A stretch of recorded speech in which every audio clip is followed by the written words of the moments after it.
45,000 करोड़ ये है market size India के फैंटेसी स्पोर्ट्स का। और हर साल ये 38% से ग्रो कर रहा है और एक्सपेक्टेड है कि ये 1,25,000 करोड़ के मार्केट साइज तक ग्रो करेगा। और हर साल फैंटेसी प्लेटफॉर्म 25,000 करोड़ टैक्स और जीएसटी रेवेन्यू जनरेट कर रही है गवर्नमेंट के लिए। सवाल ये है कि कैसे फैंटेसी स्पोर्ट्स इंडस्ट्री 45,000 करोड़ की इंडस्ट्री बन गई और फैंटेसी प्लेटफॉर्म्स जैसे ड्रीम 11 का क्या बिजनेस मॉडल है और ड्रीम 11 पैसे कैसे कमाती है, जानेंगे आज के इस वीडियो में। पहले जानते हैं कि फैंटेसी स्पोर्ट्स होती क्या है। तो fantasy sports real life sports पर बेस्ड होती है, जहां यूजर्स अपनी टीम बना सकते हैं और फिर जैसे यूजर की टीम परफॉर्म करेगी वो डिसाइड करेगा कि यूजर जीतेगा या नहीं। बेसिकली ये गेम्स एक ऐसा प्लेटफॉर्म है जहां प्लेयर्स कोच या मैनेजर की तरह टीम क्रिएट कर सकते हैं based on players past performance. तो फैंटेसी स्पोर्ट्स प्लेटफॉर्म पर यूजर की जर्नी स्टार्ट होती है प्लेटफॉर्म पर लॉग इन करने से।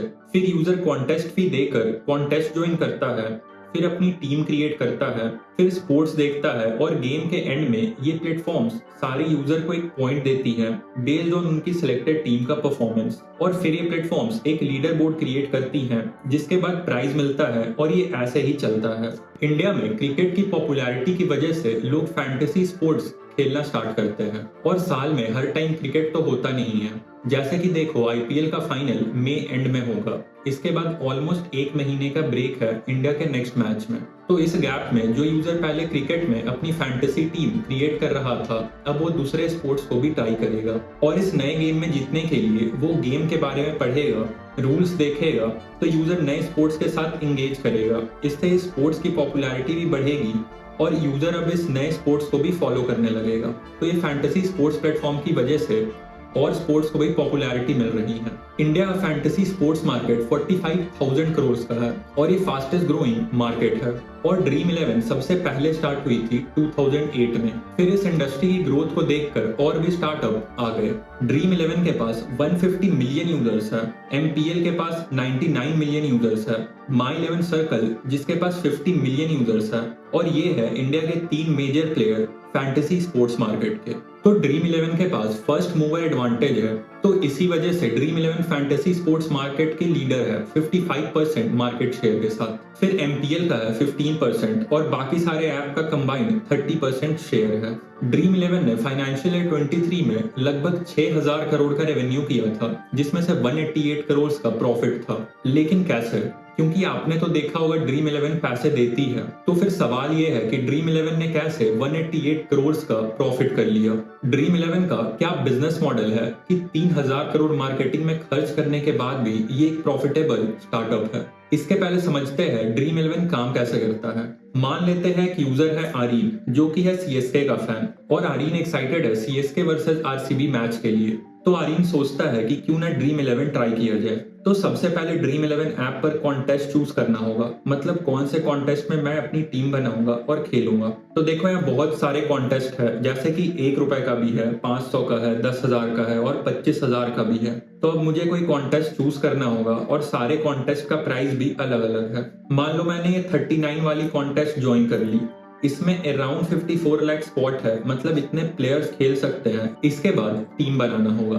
तो ड्रीम 11 अपनी टीम बनाने के लिए 100 क्रेडिट्स देती है और इसमें से 11 प्लेयर्स की टीम बनानी होती है। ये सिमिलर ही है आईपीएल की ऑक्शन की तरह, जहां फ्रेंचाइज प्लेयर्स को परचेज करती है, तो प्लेयर के अकॉर्डिंग ही क्रेडिट्स भी लगते हैं। जैसे कि मान लेते हैं धोनी को टीम में लेने के लिए 12 क्रेडिट्स लगते हैं और कोहली को भी लेने के लिए 12 ही क्रेडिट्स लगेंगे। तो मैं दोनों को नहीं ले सकता, क्योंकि अगर मैं दोनों को ले लूंगा तो फिर मेरे पास ज्यादा क्रेडिट्स बचेंगे नहीं, तो मैं अपनी टीम पूरी नहीं कर पाऊंगा। और दूसरी बात, मैं सारे प्लेयर सीएसके से नहीं ले सकता। मैं मैक्सिमम एक टीम से 7 प्लेयर ले सकता हूँ और मिनिमम 4। बाकी प्लेयर्स मुझे आरसीबी से ही लेने पड़ेंगे। अब ये टीम सिलेक्शन प्रोसेस मुझे आईपीएल के मैच स्टार्ट होने के पहले कंप्लीट करना होगा, क्योंकि इसके बाद मैं टीम में कोई चेंजेस नहीं कर सकता हूँ। इसके बाद मैं जीतूंगा या नहीं ये मेरे सिलेक्टेड टीम के परफॉर्मेंस पर डिपेंड करेगा।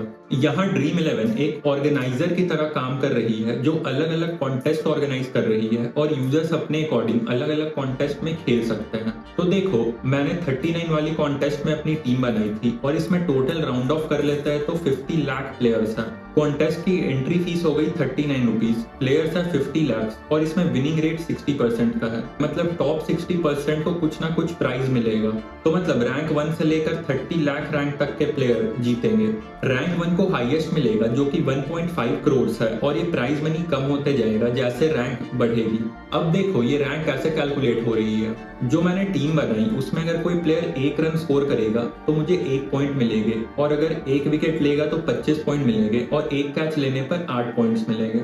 ऐसे ही मेरी टीम के सारे प्लेयर्स के परफॉर्मेंस के अकॉर्डिंग ड्रीम 11 उन्हें पॉइंट्स देगी और फिर मेरी टीम का टोटल पॉइंट्स कैलकुलेट करेगी। फिर ये बाकी 50 लाख यूजर्स से कंपेयर करेगी और बेस्ड ऑन स्कोर मुझे एक रैंक मिलेगा और इस रैंक के अकॉर्डिंग फिर प्राइस डिस्ट्रीब्यूट होती है। इसके अकॉर्डिंग 30 लाख यूजर्स को ही प्राइज मिलेगा क्योंकि विनिंग रेट 60% का है। तो जो बाकी 40% प्लेयर्स बचे वहां से ड्रीम 11 पैसे कमाती है। तो देखो टोटल स्पॉट्स थी 50 लाख और एंट्री फी थी 39। तो ड्रीम 11 ने टोटल 19.5 करोड़ कलेक्ट किए, लेकिन प्राइस पूल इस कॉन्टेस्ट का 15 करोड़ ही है। तो यहाँ 4.5 करोड़ हो गया ड्रीम 11 का कट। बाकी 15 करोड़ को प्लेयर्स में डिस्ट्रीब्यूट कर देगी रैंक और पॉइंट के अकॉर्डिंग। यहाँ यूजर पैसे कमाए या नहीं, ड्रीम 11 जरूर पैसे कमाएगी। और इसी प्रॉफिटेबल बिजनेस मॉडल की वजह से ड्रीम 11 एक प्रॉफिटेबल स्टार्टअप बन गई। इस वीडियो के लिए इतना ही। अगर ये वीडियो पसंद आई तो लाइक कर देना और सब्सक्राइब करना मत भूलना। मिलते हैं फिर नेक्स्ट वीडियो में।